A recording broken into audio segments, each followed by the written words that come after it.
سيدنا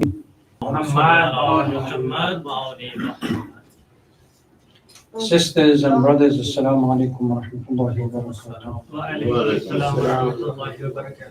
As we progressively go through the month of Ramadan, we have to increase our prayers so that Allah subhanahu wa ta'ala will accept our salat, saum, dua, ziyarat, invocation, and all other a'mal that we have during this month, inshallah.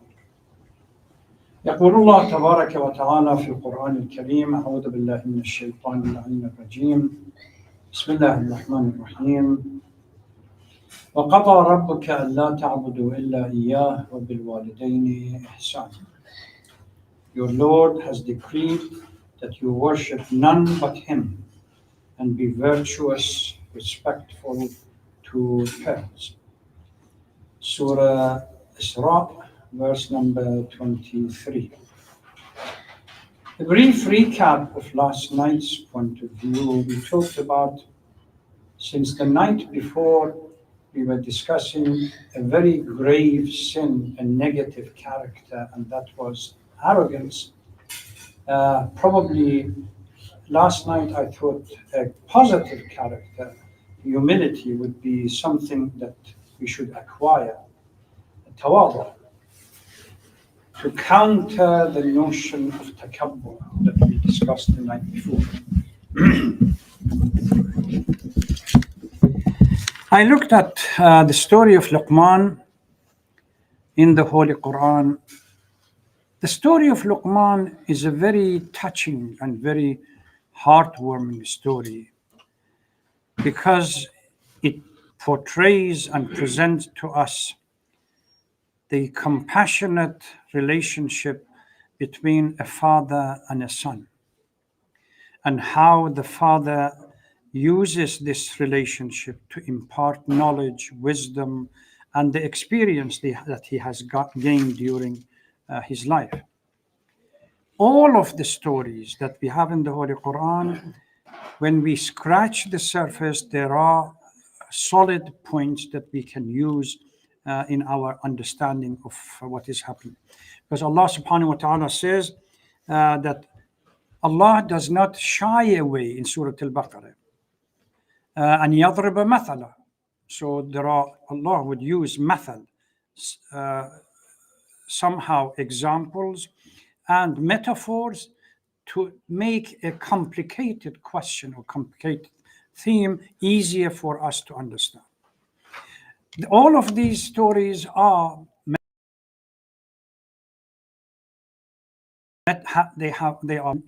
find out. There are a number of stories. For example, as far as father-son relationship is the story of Yaqub and his children. Brothers' relationship with each other is the story of Yusuf and others. Father and son is the Prophet Adam and his two children. That last Jum'ah we brought that example.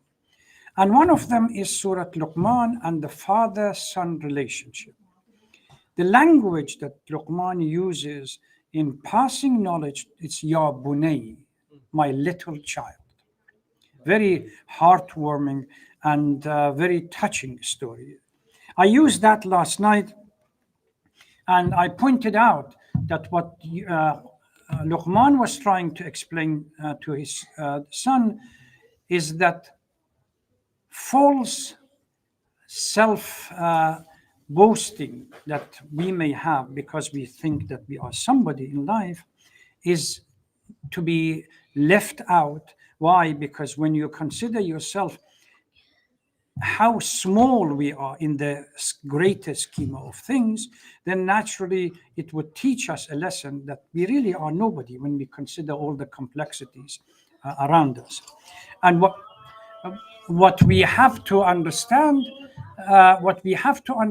is that the criteria of taqwa is the one that ultimately gives us value before Allah subhanahu wa ta'ala. Can I ask also to turn your phones off? Put it on plane mode or turn it off completely. So the significance of our position as a human being only becomes clear when we submit to the command of Allah and we become God conscious. Also, I pointed out in Nahj al-Balagha regarding the concept of humility and so on, that these were something that we discussed last night. Tonight, I want to stay close to the story of Luqman and his son and move to something which unfortunately it has become a point of concern for us, and that is, despite everything that Quran emphasizes about the importance of and the reverence that we should give to parents, unfortunately, when we look at our children and their behavior towards their parents, this respect is absent. When we look at the verse, وَقَضَى رَبُّكَ أَلَّا تَعْبُدُوا إِلَّا إِيَّاهُ وَبِالْوَالِدَيْنِ إِحْسَانًا. Allah subhanahu wa ta'ala commands to respect the parents as they age, and one should be tolerant and patient with parents and their needs and dependency.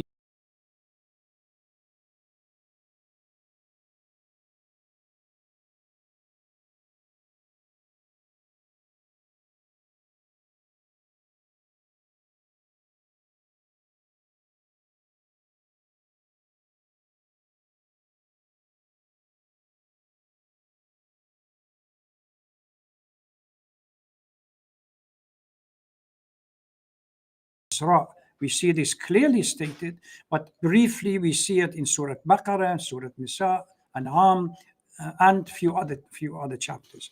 The notion that we have to pay respect, and the respect of the parents are critical in our life. In Surah Luqman, the advice given by Luqman to his son then is combined together with the charge given to all humanities. You see how Allah subhanahu wa ta'ala combines the two. First is Luqman, then immediately shifts to the notion of worshipping Allah subhanahu wa ta'ala and not having shirk to it. With it comes the respect for parents. Then goes back to issue of how Luqman talks about and what Luqman talks about with his child. So charge given to all human beings about parents, that we are obligated, that the way Quran presents it, to avoid two of the greatest sins. There is a hadith from the Holy Prophet that says the same thing. Number one, shirk. Number two, disobedience to parents. These two, they go together.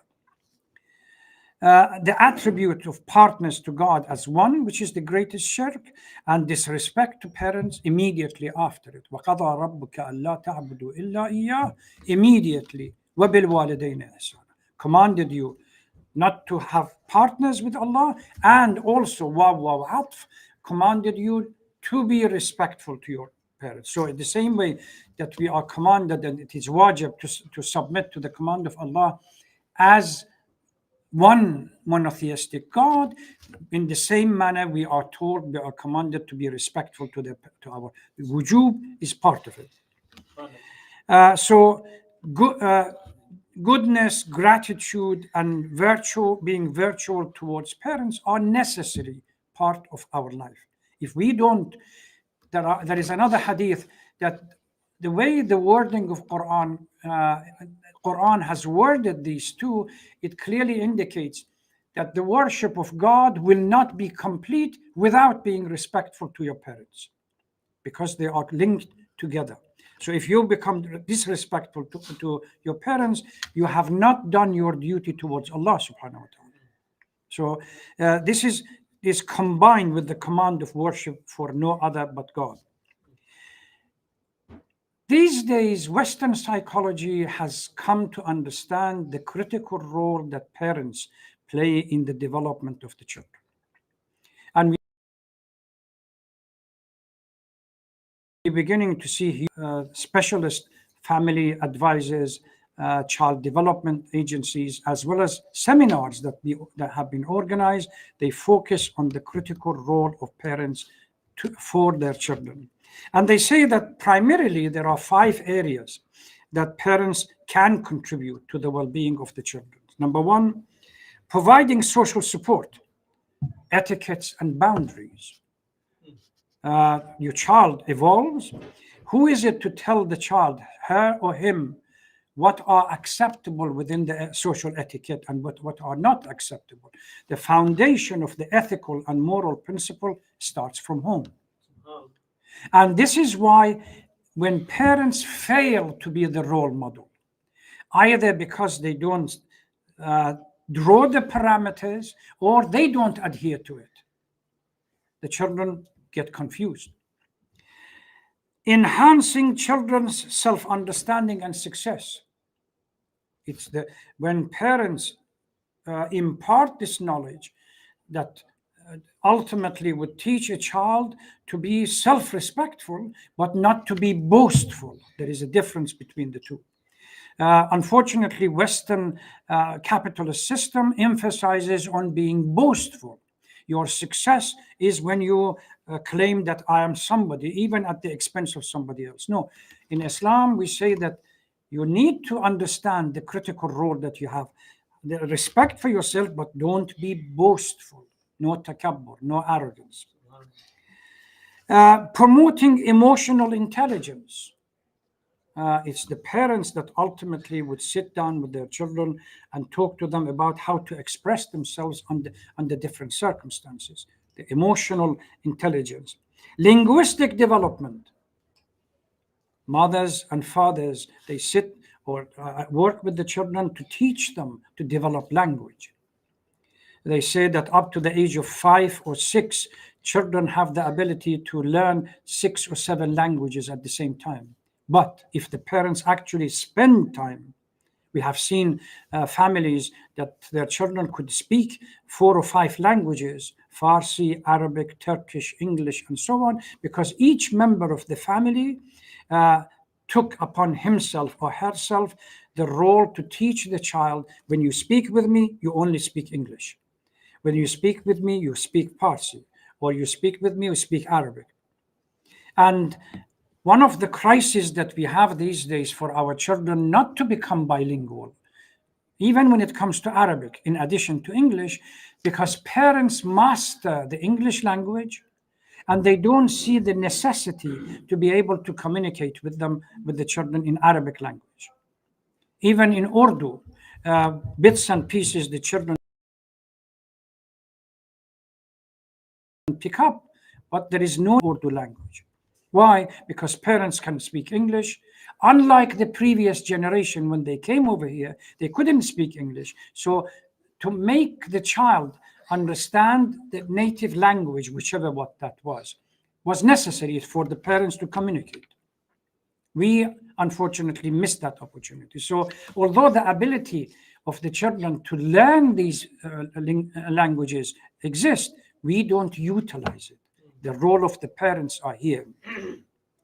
Communication and problem solving. When you take your child to the park or somewhere else and let them try, or even at home, let them try to resolve a problem, and you watch them. And then come back and say, look, son, daughter, whatever, honey, if I would approach the solving of this problem in this manner, giving them options to be able to communicate and use their brain. And strangely enough, as the children transition from one phase of life into the other, the impact of one of the parents or the other increases or decreases. During the adolescence, the role of the father becomes extremely critical, while during the early childhood, the role of the mother is central. Because the early childhood child wants love, attention, compassion, etc., which the mother is the source of it, and she can give it. And the father stands as somehow not on the margin, but playing a secondary role. But as the child gets to the age of adolescence and searches to learn from friends rather than purely from relatives, is the role of friendship that father can strike with the child, particularly the boys, to strike with the child and be able to teach them. There is a hadith that says that the children's development from an Islamic point of view, they go through 3 phases: the first 7, the second 7, and the third 7. The first 7 is the childhood, where you need to teach your child through playfulness. So you develop a strategy, not ignore them and don't teach them. Because if you don't teach them, the first 7 is lost. And those are the foundational stage for the children upbringing. You teach them, but the teaching is through playfulness. The second 7 to 14, is a time for developing etiquette, putting limits, and explaining to them what is acceptable, what is not acceptable. You somehow build on the first 7 that you have already established. Last 7, the hadith says, through friendship, you become the best friend for them. You ask your child, who's your best friend? If you are not, then they are learning from somewhere else. That's the critical role. And as the children transition from one stage to another, the role of the parents shifts, their responsibilities shift, but there should be a clear plan for parents to deal with the children and to prepare themselves as the children get older and older. In Islam, respecting parents, everyone knows. It is a fundamental and significant part of our moral principles, social principles, family laws, etc. etc. Unfortunately, many people do not treat their parents in the manner that they deserve, particularly the children. Teenagers relentlessly fight with their parents over trivial issues.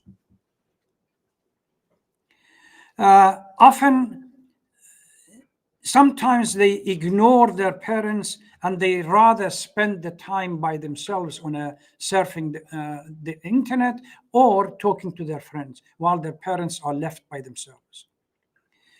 As we get older, we tend to forget that our parents are growing older as well. Allah subhanahu wa ta'ala says that our life goes through 3 phases. The first phase is the phase of dependency, ضعف. The next phase is the phase of quwwah, and the third phase is the phase of ضعف again. As our period of weakness, the parents spend all their time to support us. Unfortunately, when we get to the period, the phase of strength, they are going downhill, and this is where the crisis is developed.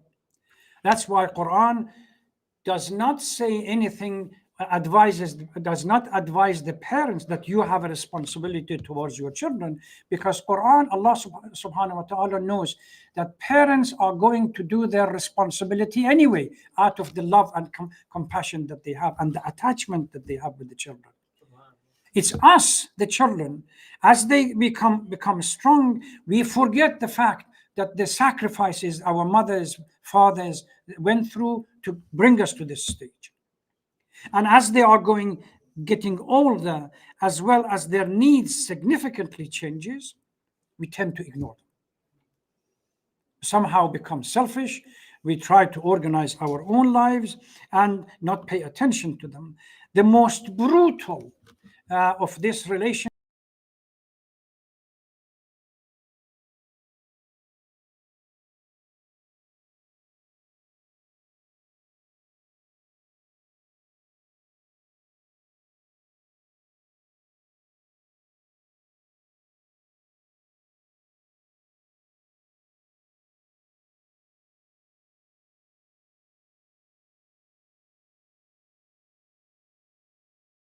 they cry, they lament the fact that nobody goes to see them.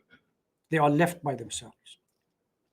And this is something that is the behavior which is forbidden in Islam, and Allah has commanded, and it's one of the sins that we have in our ahadith.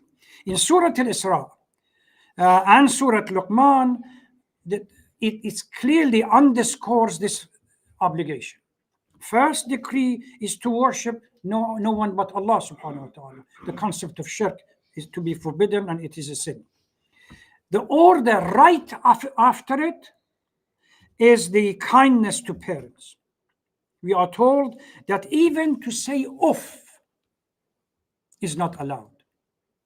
And Mufassirin, commentators of the Quran, say off is the simplest expression of somehow anger or dislike towards the parents. It says it's not allowed.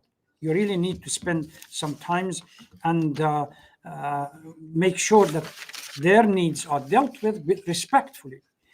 In Surah Isra, وَاخْفَضْ لَهُمَا جَنَاحَ الذُّلِّ مِنَ الرَّحْمَةِ وَقُلْ رَبِّ ارْحَمْهُمَا كَمَا رَبَّيَانِي صَغِيرًا. Even teaches us how to pray for our parents. وَاخْفَضْ لَهُمَا جَنَاحَ commands us to be extremely humble in front of our parents. أخفض لهما, it's a metaphorical use of language. You have seen birds when they go into the nest, they open up their wings to hold all the chicks around and protect them.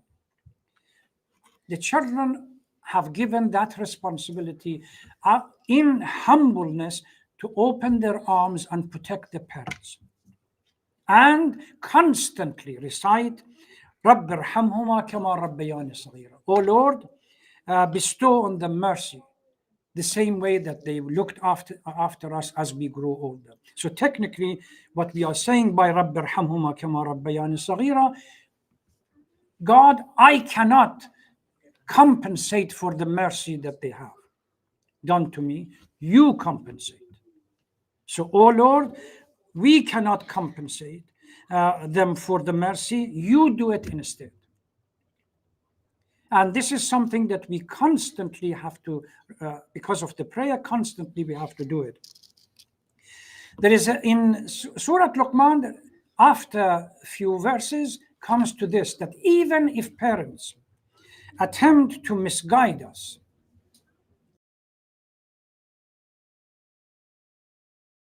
we still be compassionate, but respectfully disagree. They deserve respect and love and affection, even when they try to misguide us from the right path. Quran says that you have to respect them, you have to be compassionate to them, but respectfully and gently disagree with their way of life or attitude that they have. There are huge amount of literature regarding the importance of respect of the parents in ahadith. I've just selected few of them as I was preparing myself. Hadith from Imam Ja'far al-Sadiq sallallahu alaihi wasallam. أفضل الأعمال الصلاة لوقتها وبر الوالدين والجهاد في سبيل الله. Three things that are most important. Number one, the prayer, if you do it at the beginning of the time, which is the time of fadilah, you don't leave it until the end. وَبِرُّ الْوَالِدَيْنِ, to be compassionate, merciful to your parents. And naturally, jihad fi sabilillah, to struggle on the path of Allah subhanahu wa ta'ala. Birrul walidain is sandwiched between prayer and worship and jihad. And Imam al-Kadhim alayhi salatu wasalam says that سأل رجل رسول الله ما حق الوالد على ولده. What is the right of parents on their children? Which means, what are the obligation of the children towards their parents? قال لا يسميه باسمه. When we call our parents, never call them by first name. ولا يمشي بين يديه. Just look around how distant we are about these responsibilities. When we walk with our parents, we tend to walk in front of them as they are some kind of an appendix or an addendum that we pull them, instead of walking behind them as a sign of respect and leading them. ولا يمشي بين يديه ولا يجلس قبله. You don't sit before you sit your parents. ولا يستسب له. You don't do anything that you bring curse and disrespect to your parents, particularly after they have already died and passed away. Your behavior has to be such that every time somebody sees you, what does he or she says? May God bless the parents that brought up such a children. So you bring mercy for them, not you bring them curse. You become disrespectful, arrogant, and people say, look, what kind of tarbiyah and upbringing the parents have. أتى رجل إلى رسول الله, another hadith, فقال يا رسول الله إني راغب في الجهاد. I want to go to jihad and في سبيل الله. فإنك, when you go to jihad, فإنك إن تقتل تكن حيا. Concept of shahada in Islam, the person who is shaheed is living, a living entity. عند الله ترزق. وإن تمت, and if you die as you are going towards the jihad, وإن تمت فقد وقع أجرك على الله. Allah subhanahu wa ta'ala is going to reward you. وإن رجعت, if you come back safe and sound, رجعت من الذنوب كما ولدت. You come back, all your sins are forgiven. فقال يا رسول الله, there is a catch here. إن لي والدين كبيرين يزعمان أنهما يأنسان بي ويكرهان خروجي. I have two elder parents that they say they are, because they are attached to me, they don't want me to leave them. What should I do? فقال رسول الله فقر مع والديك. Go and live with them. فوالذي نفسي بيده لأنسهما بك يوما وليلة خير من جهاد سنة. To be with your parents and bring them delight and comfort is better than 1 year of consecutive jihad. Now you know, and there are a number of other hadith. Our children, something has happened to our children when it comes to playing understanding the role of the parents and the responsibility that they have to the parents. Whether we have failed, possibly, or surely to a degree, or it's the role of the environment which is absent,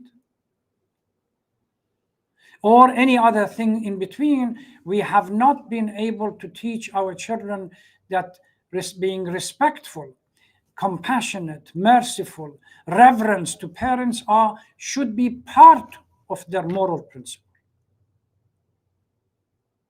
as the verses in the Holy Quran makes it clear.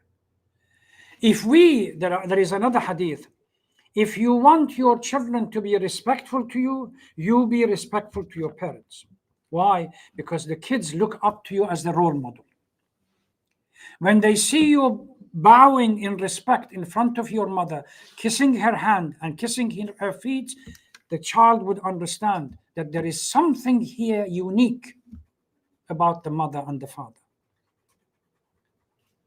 Back home, when we were children, the extended family, our great fathers and great mothers lived. The first thing we did in the morning when we got up, go and kiss the hand of the grandmother, grandfather, and anybody elders that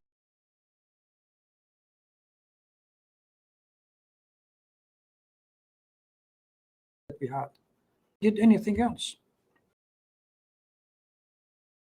It was, didn't do it. When somebody during the courses that I took at the university, we had a professor who came in and he said, I want all the students to start by giving me their name of the father, their name of the grandmother, and so on. Suddenly I realized that I don't have the name of my grandmother first name. We never called our grandmothers by first name. These days, the kids, this kind of a language when they call their parents. They don't listen, they don't obey. Even when parents are spending huge amount of time looking after them, they don't appreciate the fact that the sacrifices that parents go through until they bring them up. Inshallah, we continue with this topic probably tomorrow or the day after, but it is something that we really need to address.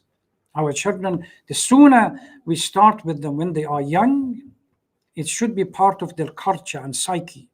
The appreciation of the father, not to say, not to shout, not to be disrespectful, to listen, and to a degree obey, as long as one understands that the parents are misguiding them. Then you respectfully step back, but you still are kind.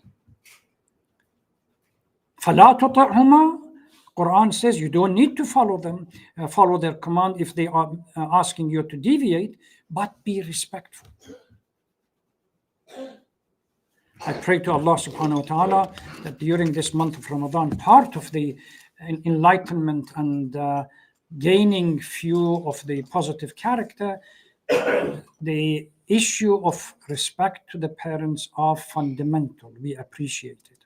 And during the prayers that we are going to offer during month of Ramadan, وَقُلْ رَبِّ ارْحَمْهُمَا كَمَا رَبَّيَانِ صَغِيرًا. Constantly pray for them. Even when they depart, we still have responsibilities towards the parents. It doesn't stop by their departure. We have to honor them, honor their name, go to their grave, offer sadaqat, Quran, everything else. Inshallah, we talk about this tomorrow. Thank you very much. Wassalamu alaikum wa rahmatullahi wa barakatuh.